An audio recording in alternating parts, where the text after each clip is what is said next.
Be strong in the Lord and in the power of His might. Magandang araw po sa bawat isa na patuloy na sumusubaybay sa SCB Daily Live Streaming na ito. Nagpapasalamat din ako kay Pastor Wilbert Butial, our spiritual father sa The City of the Lord Church, and the SCB Director, and of course to his wife, Hasmin Butial, na patuloy na kanyang helpmate upang ang kanilang ministry sa Panginoon ay patuloy na tumibay. Purihin ang Panginoon sa pamilya niya at sa buhay niya. At sa oras na ito, salamat dahil ang Panginoon ay patuloy na nagbibigay kalakasan sa bawat isa. At siya rin ang nagbibigay ng mensahe araw-araw sa daily streaming na ito. At sa hapong ito, akin pong isi-share ang topic na The Heart Rebels. Ang pusong nagpapahayag. Ano nga po ba ang ibig sabihin ng heart? What is a heart?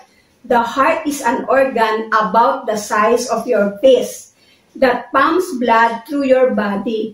It is made up of multitude layers of tissue.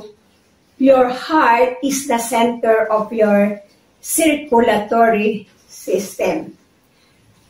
Napakahalaga ng puso sa isang tao. Bakit po? Dahil marami na tayong alam ng mga tao na debaterya ang kanilang puso. In fact, pumupunta sila sa ibang bansa upang i-charge ito dahil debaterya nga. Pero since ang Panginoon ang may hawak ng ating buhay, siya lang nakakaalam nito. Kaya pwede rin talaga na madagdagan ang buhay, pero may hangganan pa rin ang lahat ng mga imbensyon ng tao. So that's how heart is so important. Bakit nga rin ba ito importante? Sabi ko nga kanina, ito yung the center of our circulatory system. And it is important because it is the seat of life or strength. Hence, it means mind, soul, spirit, or one's entire emotional nature and understanding. Ang sabi nga sa Mark 12:30, and you shall love the Lord your God from your whole heart. In this passage, pinapakita talaga na how essential, how important, at gaano talaga ito kahalaga sa ating Panginoon. Because sa pamamagitan ng puso, dito tayo ay nakikilala ng Panginoon. Dahil sabi nga dito, you shall love the Lord your God from your whole heart. Amen po ba? And if we didn't have a heart, we couldn't sense love or love in return.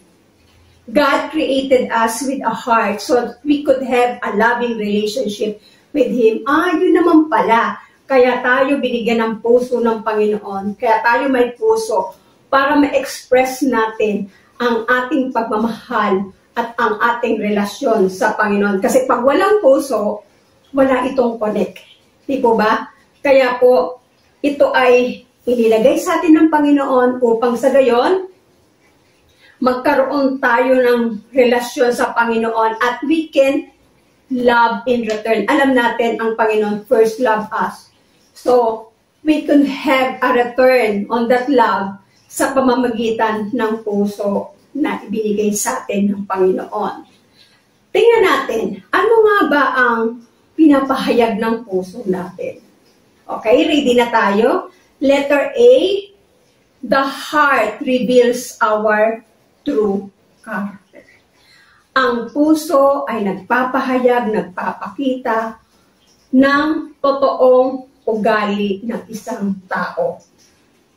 May kasabihan, people can destroy your reputation, our reputation, but not our character. Kasi yung character, tayo mismo yon. Kasi ang tao, pwede silang siraan ka, pwede silang magsabi ng maraming bagay patungkol sa'yo. Pwedeng imbeto, pwedeng totoo, Pero the real you, ikaw mismo, ay hindi pwedeng masira. Hindi nila kayang sirain o gawa ng hindi magandang ang character because you are. You are. Ikaw yun. Ikaw yung, kung ano ka, ikaw yun. Yun yung character mo. So, let's see the character of Saul. The story of Saul. Dito, back to the context of si Saul, alam natin na ang mga Israelita noon ay humihingi ng hari. Bakit sila humingi ng hari? Because Samuel was already old. At yung mga anak niyang dalawa ay hindi naging maganda ang palakad. I mean, hindi rin naging maganda ang buhay. Sila ay, they love money, they perverted justice, so sila ay humihingi ng suhol. So, ang mga tao, hindi naman maayos yung mga anak mo. So, give us a king. At ito nga yung context ng istorya ni Saul. Alam natin yung istorya ng buhay niya. And, ngayon, dahil narinig ngayon ng Panginoon yung gusto ng mga Israelita, God talked to Samuel and he answered the prayer of the people to have a king. So, basahin natin sa 1 Samuel 9, 1-2. There was a wealthy, influential man named Kish from the tribe of Benjamin. He was the son of Abiel, son of Zeror, son of Bekorat, son of Apia of the tribe of Benjamin. His son was Saul, the most handsome man in Israel, head and shoulders taller than anyone else in the land. So, noong panahon yon sa tribo ni Saul was a Benjamite, no? Sa kanila, siya ang pinaka, ano tawag dito? Handsome. Pag sinabi mong handsome, talagang wala ka nang makikitang ganong lalaki. And sabi nga dito, handsome man in Israel, the most. Head and shoulders. So, ini-imagine ko kung anong itsura ni Saul. So, matangkad siya. Makikita talagang yung kanyang head ay talagang, alam mo yung parang laging nag-gym. No? Nakita nyo naman yung mga matatangkad na lalaki. Sobrang, sabihin na nating, sila ay talagang so handsome at makikita natin na kakaiba sila in terms of physical appearance. Kaya ngayon, Samuel talked to Saul kasi sabi ng Panginoon, kausapin mo si Saul. Kinausap ni Lord si Samuel na kausapin si Saul. At ngayon, kinausap naman ni Samuel si Saul. Tingnan natin ang pag-uusap nila sa 1 Samuel 15, 1-3. One day, Samuel said to Saul, "It was the Lord who told me to anoint you as king of his people, Israel. Now listen to this message from the Lord."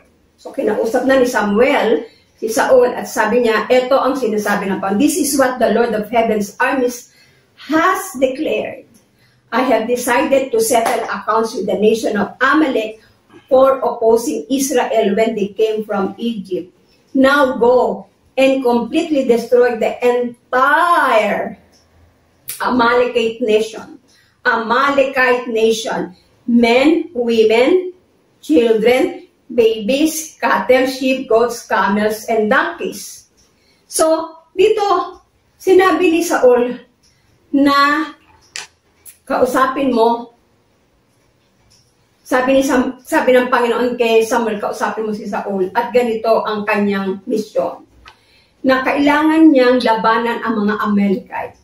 Kasi ito yung hindi pinadaan ang mga Israelita sa lugar na yon ng mga Amalekites. They oppose them para makapunta sa lupang pangako. So sila yung, kumbaga, hinarangan nila ang daan, hindi nila pinatawid. At dito, sabi niya, completely destroy. This is the instruction, completely. When we say completely, lahat, walang ititira. At ito naman ang naging response ni Saul. So, in 1 Samuel 15, 8-9, ito ang response niya. He captured Agag, the Amalekite king, but completely destroyed everyone else. So, ginawa naman niya, no? Everyone was destroyed. Saul and his men spared Agag's life and kept the best of the sheep and goats, the cattle, the fat calves, and the lambs, everything. In fact, that appealed to them. They destroyed only, meron pala ditong nangyari. They destroyed only what was worthless or of poor quality. So, totoong completely destroyed, pero may iniwan. What was worthless or of poor quality. So, in other words, yung completely, para lang, ginawa lang niya yun doon sa mga bagay na hindi maganda. Pero yung mga pakikinabangan, ito ay kanilang in-spare o iniwan. So, dito, nakita ni Lord yung puso. Nakita ni Lord ang puso ni Saul. Kaya sabi niya sa verse 10, then the Lord said to Saul, to Samuel. Then the Lord said to Samuel, I am sorry that I ever made Saul king. For he has not been loyal to me and has refused to obey my command.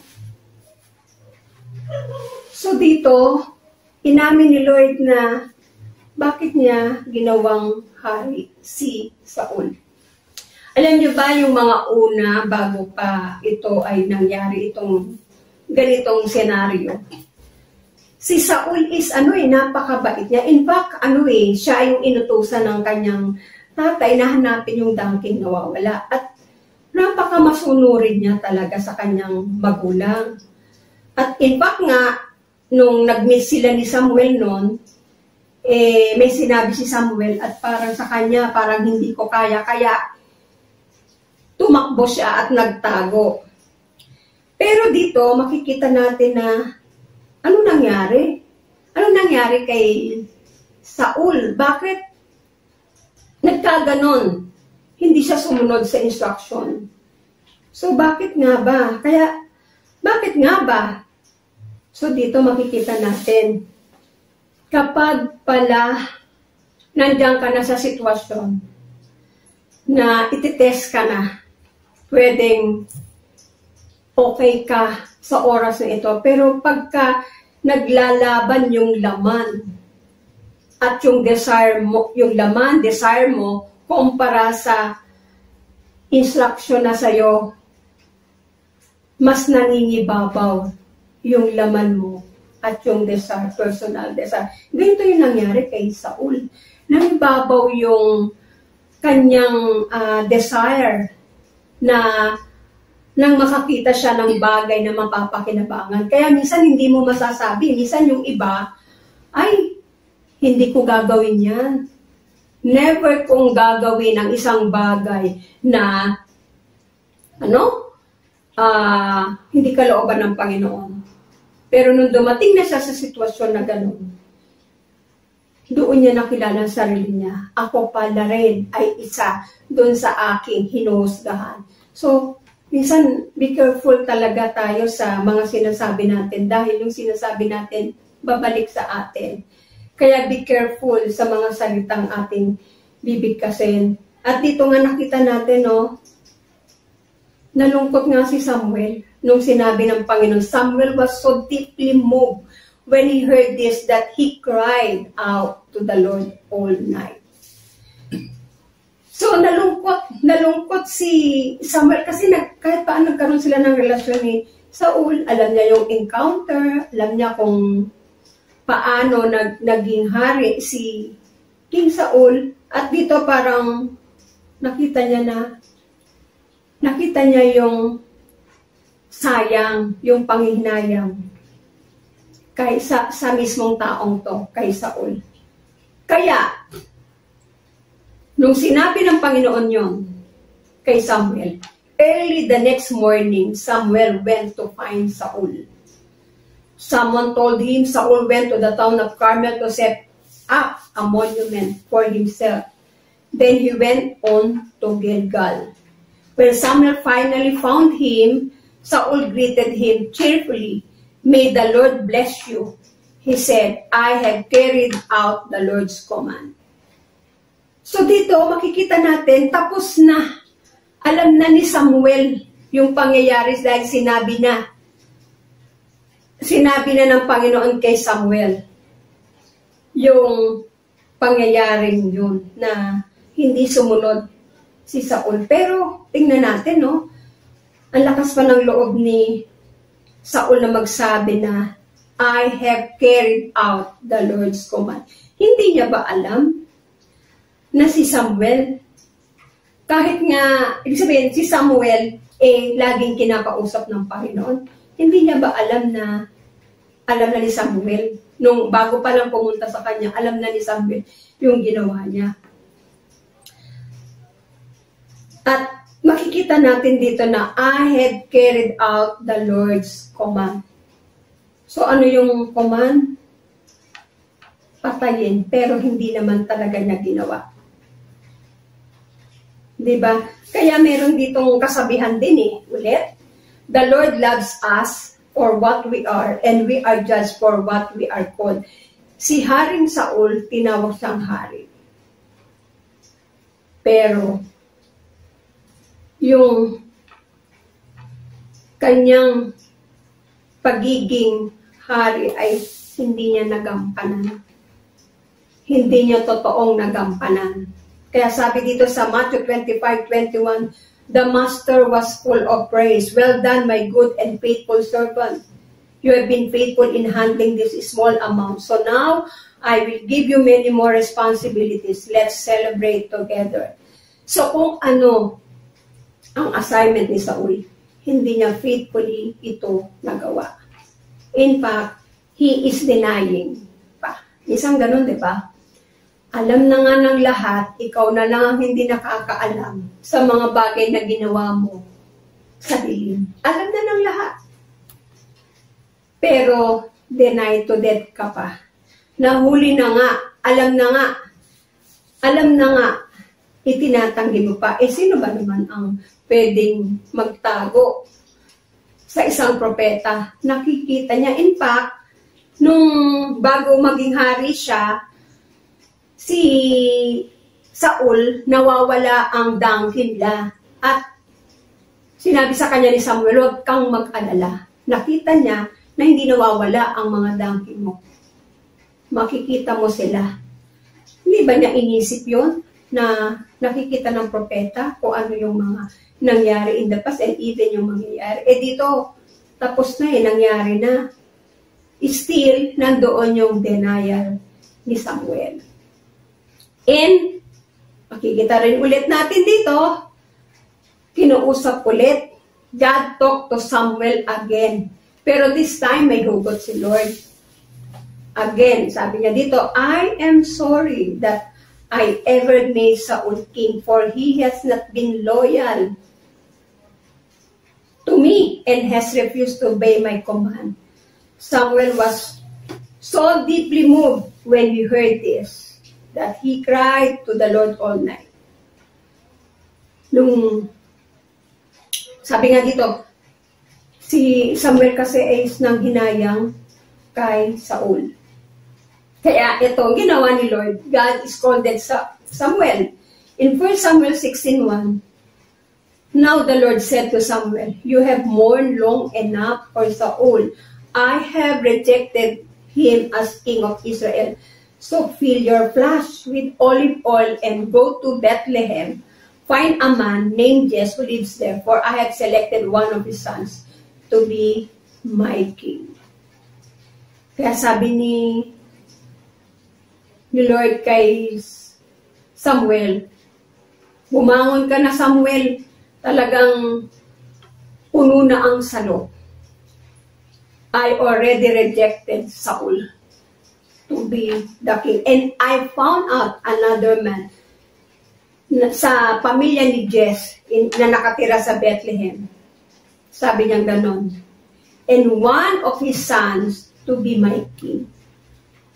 Alam niyo, kapag tayo'y talagang nandun na yung sa sukdula na kinalos na talaga ng Panginoon yung salok, wala na talagang pag-asa. That's why, kapag yung grace ng Panginoon nandyan, grabe, wag na tayong magmatigas pa.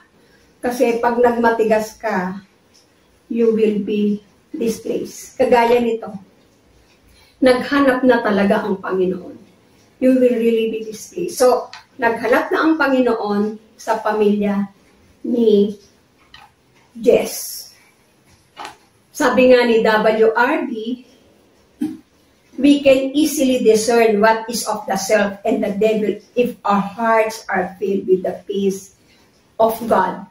Ibig sabihin dito is madidiscern natin kung ano yung sa sarili lang natin at kung ano yung sa kaaway. Pero there is peace kung ito ay galing sa Panginoon. Ulitin ko ha, we can easily discern what is of the self and of the devil if our hearts are filled with the peace of God. So, nakita natin, di ba? Hinausap ni Lord si Samuel. Pero si Samuel, ano pa siya eh, nagmumorn pa siya or nanghihinayang pa siya kay Saul. Kaya nung pumunta siya doon sa lugar ng Bethlehem sa pamilya ni Jess, talagang wala siyang kapayapaan. In fact, in 1 Samuel 16, 6-7, when they arrived, Samuel took one look at Eliab and thought, surely this is the Lord's anointed. Hindi niya na-discern. Kasi nga, wala siyang kapayapaan nung time na, alam mo yung transition, parang hindi niya maunawaan yung nangyari kay Saul. Nanghihinayang talaga siya. And even cried all night. Kaya, nung sinabi ng Panginoon, wala siya sa kapayapaan. Kaya, nung makita niya si Eliab, dahil wala na yung discernment, sabi niya ngayon kay Eliab, surely, this is the Lord's anointed. Pero, ito, rebuke agad ni Lord sa kanya, but the Lord said to Samuel, don't judge by his appearance. Kasi by the way, si Eliab kasi, ito yung panganay na anak, matipuno siya, malaki rin ang katawan, kagaya ni Haring Saul. So, he thought, so base sa kanyang isipan, kasi alam niyo ang tao, yun yung kanyang standard eh. Pero ang standard ng Diyos ay iba. Kaya nagbase ulit siya yung pattern unang-una. Kasi si Samuel, mataas na lalaki, magandang lalaki, matipuno. So, he thought, dahil wala siyang kapayapaan, nawalan siya ng discernment. And sabi niya, surely this is the Lord's anointed. But the Lord said to Samuel, don't judge by his appearance or height, for I have rejected him. The Lord doesn't see things the way you see them. People judge by outward appearance, but the Lord looks at the heart. So, si Lord, in fact, bago pa nga alam niya na talaga na si Saul ay magiging because of his heart. Nakita niya talaga yung heart ni Saul. Kaya sabi na, sinabihan niya na si Samuel, huwag kang tumingin sa labas, panlabas na anyo, tumingin ka sa puso. Dahil ang puso ay inire-reveal ang katotohanan. So, Saul was the first king, David is the second king. Pero tingnan natin, bakit nga ba na-reject si Saul? Bakit nga ba? Ano ba yung ugali na nakita ng Panginoon sa kanya? Ano nga ba yun? Ito yung Saul's corrupt character. Letter A, disobedient to the carrier of his grace. In 1 Samuel 15:1, one day Samuel said to Saul, it was the Lord who told me to anoint you as king. So dito, ang taas ng stature ni Samuel, he is the carrier of the grace of Saul, and yet, hindi siya sumunod sa utos sa kanya. May utos ang Panginoon kay Samuel, at sinabi naman ni Samuel kay Saul. Pero hindi niya sinunod yung carrier of His grace. So, nagpapakita ng disobedience itong si Saul.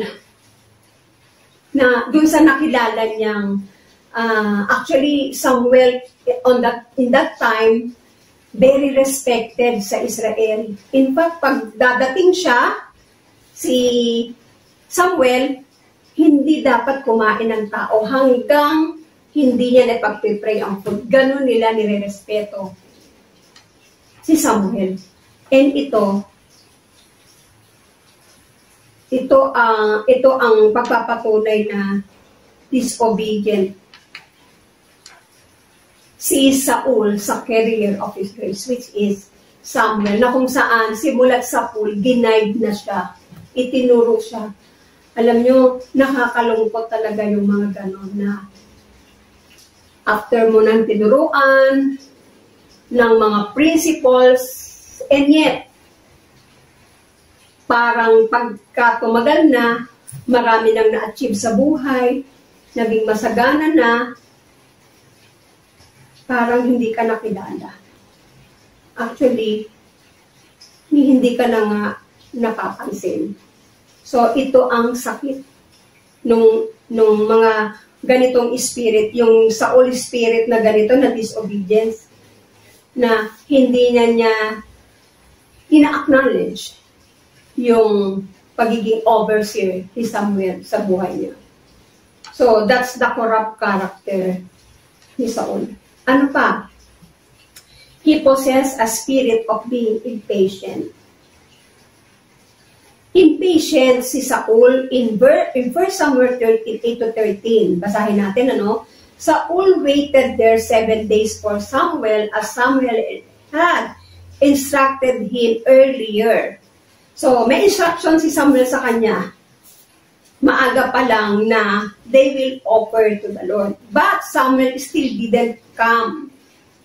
Saul realized that his troops were rapidly slipping away, so he demanded, "Bring me the burnt offerings and the peace offerings." And Saul sacrificed the burnt offering himself. Just as Saul was finishing with the burnt offering, Samuel arrived. So dito makita natin yung kwento na nagmamadali itong si Saul na mag-offer sa Panginoon. Pero, ang usapan nila ni Samuel, tayong dalawa, mag-o-offer tayo sa Panginoon with Samuel. Pero dahil naiinip, yun yung problema, nainip. At sa kanya, religious mindset niya is, kailangan makapag-offer sa Panginoon bago, kasi dito, yung lumalaban kasi yung kanyang troops sa isang lugar, at siya kasi nasa isang lugar din, at siya ay, alam niya kasi na kapag kasama ang Panginoon, mananalo sila.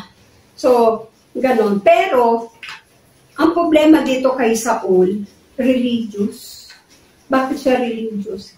So, gusto niyang mag-offer na agad. In fact, kahit hindi niya hintayin si Samuel, nagmadali. So, yung trabaho niya na hindi dapat, siya ang gumawa. So,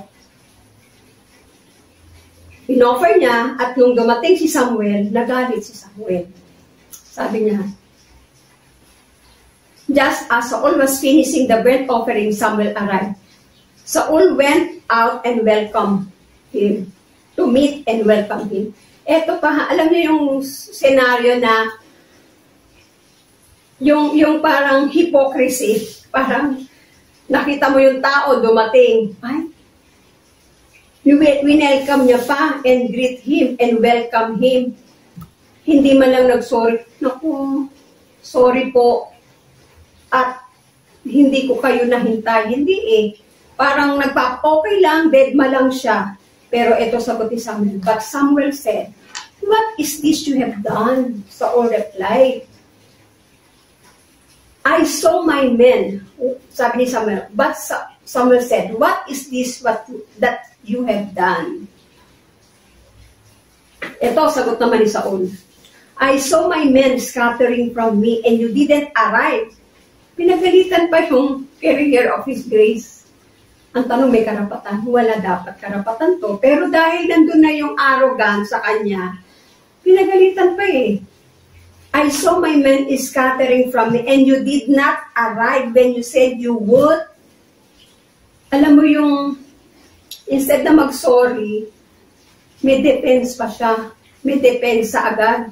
And you didn't arrive when you said you would. And the Philistines are at Michmash ready for battle. Nangyayari din sa atin yan. Yung bang religious tayo, ay, atin ako Sunday, kaya umaten ako ng Sunday. Pero umaten lang ng Sunday, tingin niya okay na yun.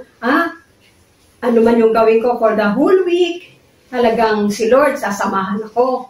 Okay naman yun. Tama naman yun. Pero remember, kapag hindi mo pa rin ginagawa yung dapat gawin, kahit na tayo lagi uma-attend sa church, and still your life is not changing. In other words, you're just full of knowledge, but without obedience in your heart. What you hear, ay gagawin mo. So don't think na sasang-ayon sa iyo ang Panginoon sa mga gagawin mo. Because hindi ito yung principle niya. Ang sabi dito, if you have the knowledge of the Word of God, obey it. So, yung pag-attend sa church, hindi masama. Pero ang pag-attend sa church, hindi guarantee na magiging maayos ang buhay mo. Kung hindi mo pa rin susundin, kung hindi mo susundin ang mga napapakinggan mo. Kasi ito, di ba, hindi, may napakinggan si Saul, pero hindi niya sinunod. Meron pa siyang defense. Parang ganito, ako naman umaten ng church si Lord naman, mauunawaan naman niya yung gagawin kong pangungupit. Maunawaan naman niya. Marami tayong depensa. Mauunawaan naman niya. Laging mauunawaan.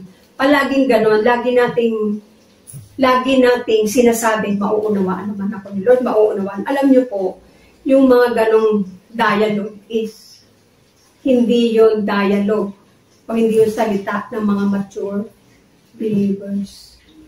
Kasi ang mature believer, pinipilit na sundin ang kalooban ng Panginoon kahit na mahirap. Pero kung wala kang effort or sacrifice, kahit ka pa every Sunday or lagi kang umaattend ng prayer, it's not a guarantee.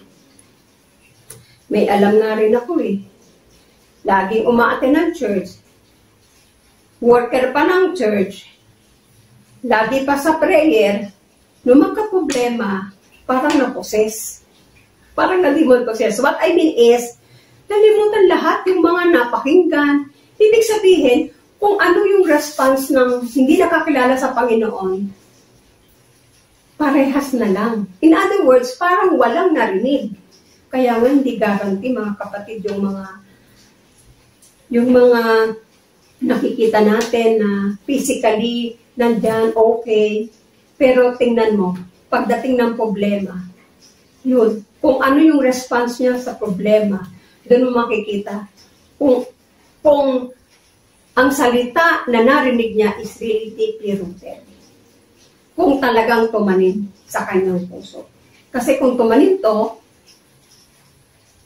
ang problema ay kaya niya itong i-handle. Pero dito, in the case of Saul, hindi talaga tama ang kanyang response.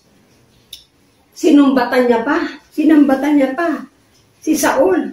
I saw my men scattering from me, and you didn't arrive when you said do good, and the Philistines are at Michmas ready for battle. Baka matalo kami, kailangan makapag-offering na kami, makasamba. Remember, ang tinitingnan ni Lord, hindi yung sacrifices, yung puso na nagsasacrifice. Yes, napakahalaga ng sacrifice natin sa Panginoon. Pero, kung yung sacrifice naman na yun ay panlabas lang at wala sa loob ng puso, hindi yun kalugod-lugod sa Panginoon. Kaya sabi rin dito sa 1 Samuel 13, 12-13, the Philistines are ready to march against us at Gilgal, and I haven't even asked for the Lord's help, so I felt compelled. Napilitan na raw siya to offer the burnt offering myself before you came. Diba? Sabi niya ganun. Ako na. Hindi na siya nakapaghintay. So, naging impatient siya. Kaya sabi ni Samuel sa kanya, how foolish you are. You have not kept the command the Lord your God gave you. Had you kept it, the Lord would have established your kingdom over Israel forever. Sa inis talaga ni Samuel, mangmang ka. Talagang nakapagsalita na ng maangas din si Samuel. Mangmang ka, in Tagalog. Hindi mo sinunod ang utos ng Panginoon na binigay sa'yo. Had you kept it, the Lord would have established your kingdom over Israel forever. So, dito na nagkaalaman.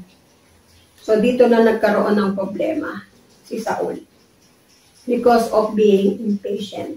Iyon ang nangyari sa kanya. So, ito yung nakita ni Lord. Bukod sa hindi na sumunod, impatient pa, at ito ang naging consequence ng pagiging impatient ni Saul. Number 1, impatient will forfeit your good future. What is the consequences of being impatient? Kagaya ng ugali ni Saul. Impatient will forfeit your good future. Impatient will forfeit your calling. Diba, nagalit sa kanya si Lord. Impatient will forfeit your destiny. So, dapat, kung naging maayos si Saul, yung mga anak niya ang susunod na maging hari. So, this is the principle. Kung impatient ka, ang daming consequence. Impatient will reveal your true character. Doon, yun nga, nakita na talaga yung totoong ugali ni Saul. Nung ginawa niya yung bagay na pag-disobey sa kanyang grace carrier. What else? Ano pa ba yung mga ugali ni Saul? Corrupt character, letter C. He don't care for the welfare of his people. He don't care for the welfare of his people. In 1 Samuel 14, 24 and 28, now the men of Israel were pressed to exhaustion that day. So nakikipaglaban yung mga Israelita sa mga kaaway. Because Saul had placed them under an oath saying, let a curse fall on anyone who eats before evening, before I have full up revenge on my enemies. No one ate anything all day. So dito, hindi niya man lang naisip yung mga tauhan niya. Ito yung nakikipaglaban. Alam mo sa pakikipaglaban, kailangan marami kang gamit, marami kang pagkain. Kasi may lakas, kasi hindi mo alam kung until when.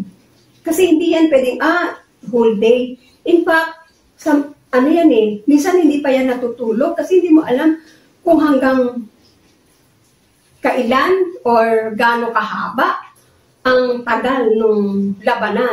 Kaya dapat may ready talagang food. Pero dito, ang sabi niya, let a curse fall on anyone who eats before evening. before I have full revenge on my enemies. So makikita natin, kulang ang kanyang pagmamahal sa sarili niyang mga tauhan. So, yun yung nakita talaga ng Panginoon sa kanyang puso. Remember si David? Si David, nung makita niya yung mga tao niya ay kumuha ng tubig doon sa mapanganib na lugar at ito ibinigay sa kanya dahil sabi niya, parang masarap yung tubig doon. Hindi naman niya alam na ang gagawin ng mga tauhan niya, pupunta doon para kuhanan siya ng tubig. At nung malaman niya to, sabi niya, hindi ko kayang inumin ng tubig na yan kasi it cost your life. Ito, iba eh. Hindi talaga niya pinapakain ng mga tao hanggang hindi tapos ang labanan. So, no one ate anything all day. Imagine, no, hindi naman nag-fasting. Pero parang hindi naman fasting, pero hindi na sila kumain. But one of them men saw him and said, "Your father made the army take a strict oath that anyone who eats food today will be cursed. That is why everyone is weary and faint." So, nung araw na yon, hindi sila pinakain kasi gusto ni Saul matalo talaga yung mga tao, nakaaway nila. Pero hindi niya ba alam paano lalaban? O minsan may thinking na kaya pang lumaban ng mga tao kung hindi malakas. So again, dito makikita natin na wala din sa hulog tong si Saul kasi gusto niya lumaban ng mga tao pero hindi pa kakainin. So walang lakas. So this is the kind of leader talaga na foolish. Sabi nga ni Samuel, siya ay mangmang. Okay. Ano pa yung corrupt character ni Saul? He don't follow the instruction of the Lord. He don't follow the instruction of the Lord. Yung kanina na nabasa natin, na ang sabi niya, patayin mo lahat ang mga Amalekites. Wala kang ititirang mga hayop, bata, wala kang ititira kahit ano, kahit destroy everything. Kumbaga parang order ito na wala kang i-spare na kahit ano. Pero anong ginawa niya? Hindi siya sumunod sa instruction na yon. Letter E, ano pa? He was disloyal. Hindi siya tapat. Makikita natin to sa 1 Samuel 15:11. I am sorry that I ever made Saul king, for he has not been loyal to me. Hindi siya tapat. And has refused to obey my command. Sabing ganon ng Panginoon sa kanya. So, hindi siya tapat sa akin. So, ano ang sinasabi ng Panginoon dito? Gusto niya ang mga lingkod niya tapat. Tapat sa instruction, tapat sa nag-uutos sa kanya. He was disloyal sa utos ng Panginoon. Hindi siya tapat. Okay? Letter F, he refused to obey commands. Yung commands sa kanya ng Panginoon through Samuel, dead na. Alam mo yung parang wala ka nang iniisip. Kasi hari ka eh. Hari ka na, parang tiningnan mo, okay lang yan. So, he refused, okay lang yan. Kaya nakita agad ng Panginoon yung kanyang puso.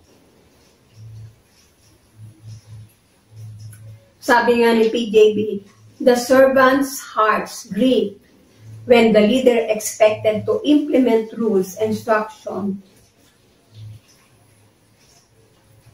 To him is not executed fully because of his own gain and greediness. Ulitin ko, the servant's heart grieved when the leader expected to implement rules and instruction.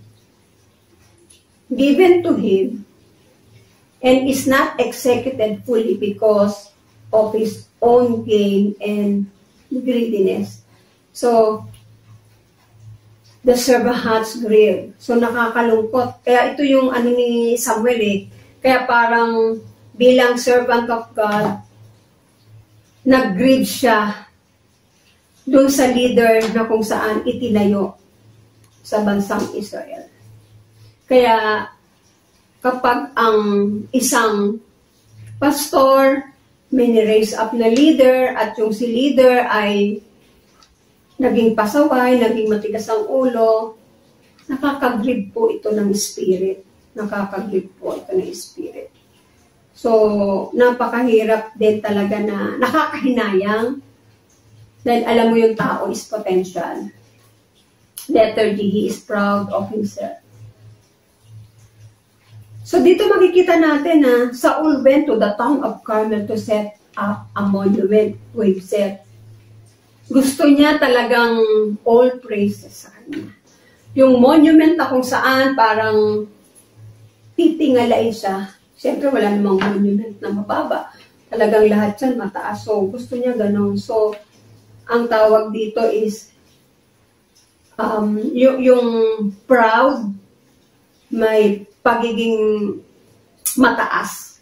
Pero sabi ng Panginoon, kung sino yung nagmamataas, ibababa niya. Diba? So it happened. He is also a liar. Ito yung sinabi niya sa 1 Samuel 15:13, I have carried out the Lord's command. Sabi niya, sinunod ko naman yung utos ng Panginoon. Grabe, no? Ang salita niya, sinunod ko. Kaya minsan, huwag tayong maniniwala lagi na sasabihin, ay, okay na siya. Oh, okay yan. Okay yan sa Panginoon. Napaka-ano yan. Almost perfect na yan. Pero yun pala, perfect. Dahil perfecto. Joke. Hindi ko sabihin, hindi naman pala nakikita sa bunga. So, ito yung sinasabi ko. And, ano pa? He is religious but unholy. Bakit siya religious and he did not wait for Samuel to offer the sacrifices? He is covering his sins and disobedience by bribing. So, sinusuhulan pa nga. Hindi siya nagsabi ng totoo. In fact, parang sinasabi niya na meron pa siyang parang hindi naman suhol. Yung parang sinabi niyang justification. Na may i-offer kasi kay Lord. Kaya namin itinira yung magaganda kasi mag-o-offer kami kay Lord. So, kasi ang true worship talaga is yung may sacrifice. Dito, para makapag-worship kay Lord, he disobeyed the instruction. Diba? Ang hirap nun. Para ka mag-worship kay Lord, you will disobey the instruction. Better na hindi ka na lang nag-offer kesa baliin mo yung instruction ni Lord. Kaya nga sinabi, obedience is better than sacrifice. Kasi nakita talaga kay Saul, iba yung klase ng puso niya. And kaya naman dito ni-rebuke ni Samuel si Saul. Anong sabi dito sa 1 Samuel 15:17? And Samuel told him, although you may think little of yourself, are you not the leader of the tribes of Israel? The Lord has anointed you as king. Sabi dito ni Samuel sa kanya, huwag ka lang mag-isip ng sarili mo lang. Hindi ba hari ka ng Israel? Hindi ka lang leader. Hindi ka lang leader. You are the king of Israel. At ikaw, the Lord has anointed you as king. Minsan kasi ang isip natin, yun bang, okay lang naman eh. na okay na yan, okay na yan. Remember, if you are a leader, you should be an ownership of the things that the Lord has entrusted you. Hindi yung assign ka, pero pag-absent ka, hindi ka lang magsabi prior. Kung magsasabi ka, tapos na rin, nawala ka lang.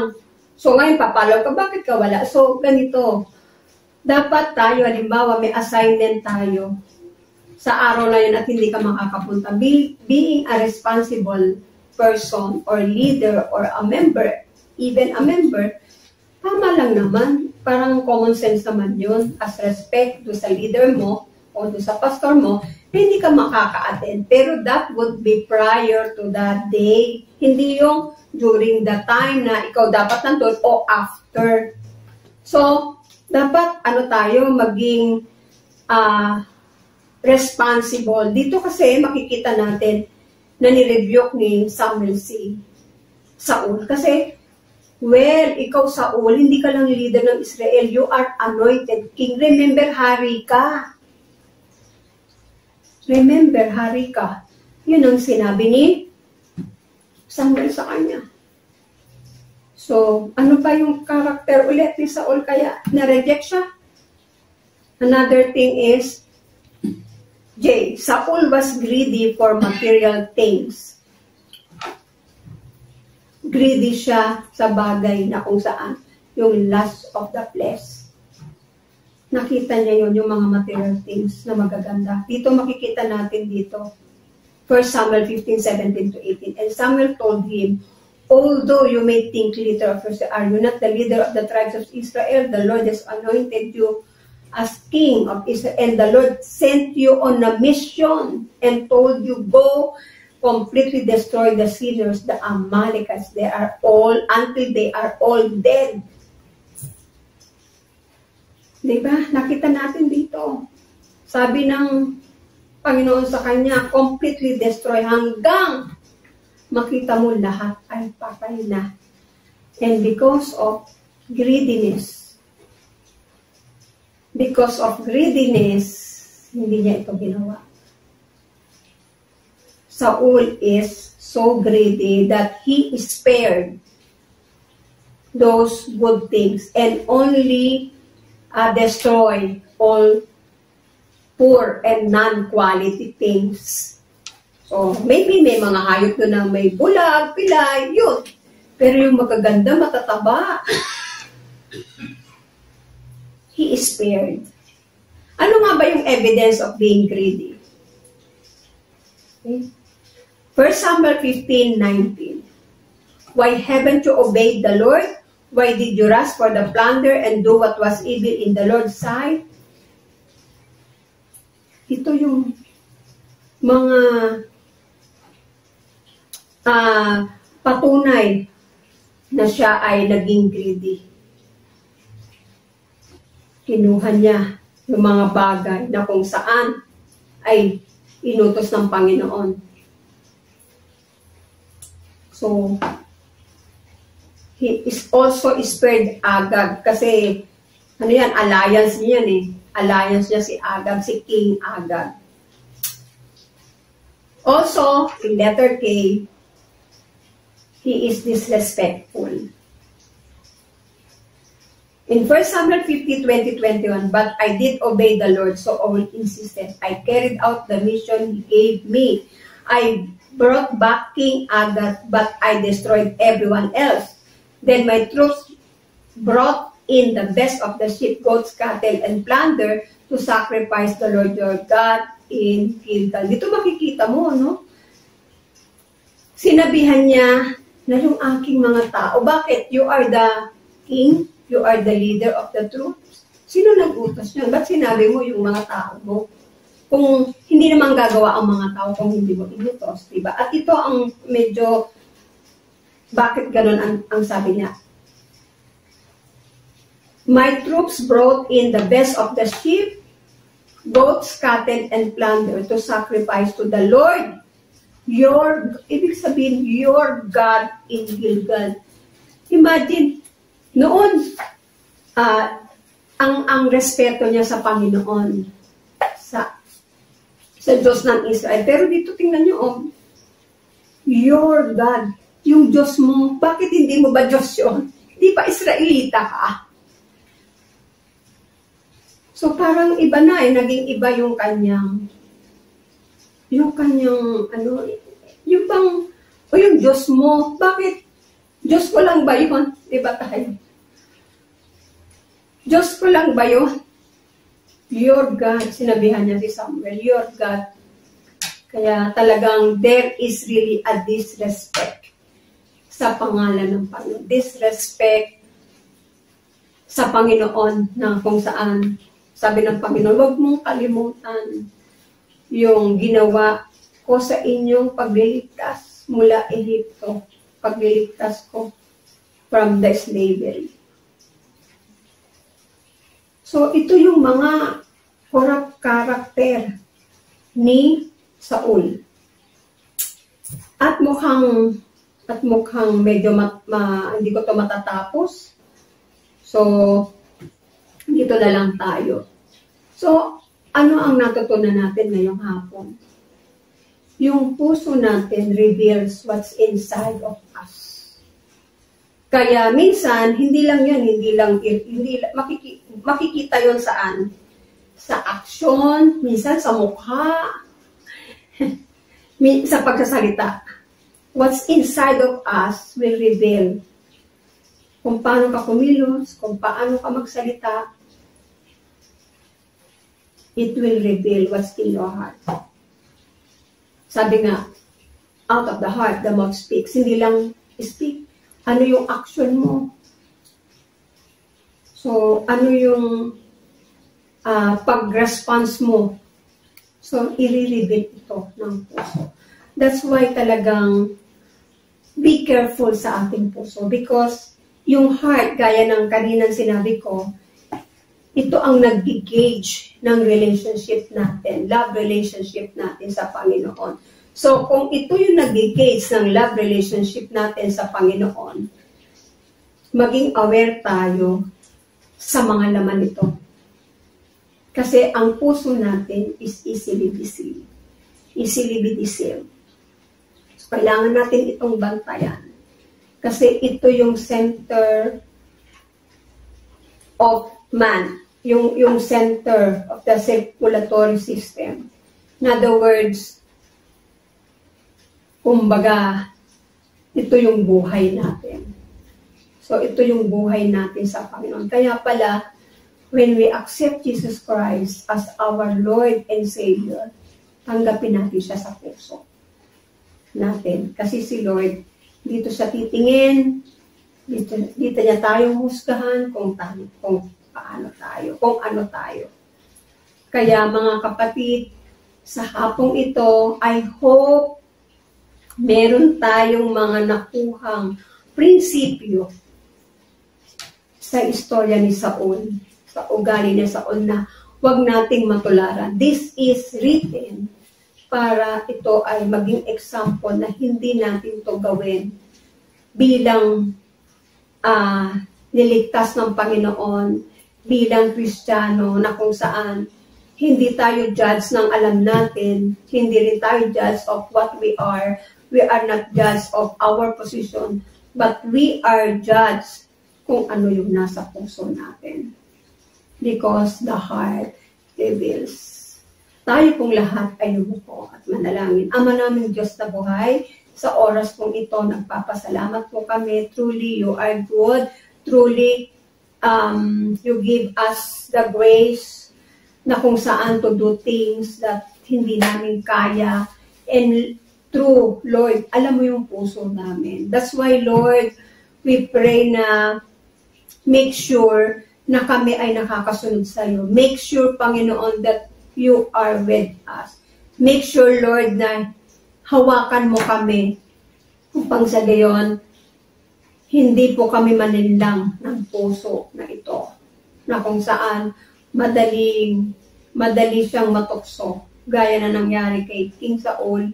Madali siyang bumigay sa mga bagay na panandalian lang. Help us, Lord, na ma-discern namin yung mga bagay na hindi mo kaloban so that as we go through our Christian life, kami, Panginoon, ay makasunod sa iyo.